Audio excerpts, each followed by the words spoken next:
Let's start with a rectangular prism and calculate its volume. The base is the original rectangle and its dimensions are 2 meters by 3 meters. So to find the area of that base, we need to remember how to calculate the area of a rectangle. To do that, we just multiply the two side dimensions together.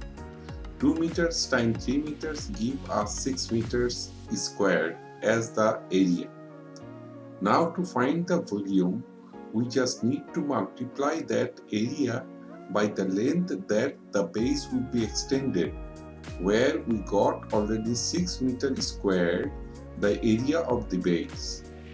If the shape has an extended length, let's say 10 meters, so if we multiply 6 meters squared, the area of base by 10 meters, we got 60 meters cubed.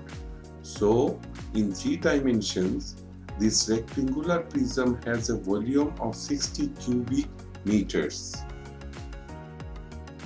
For any queries, send email to rhkstore@gmail.com or write in comment section.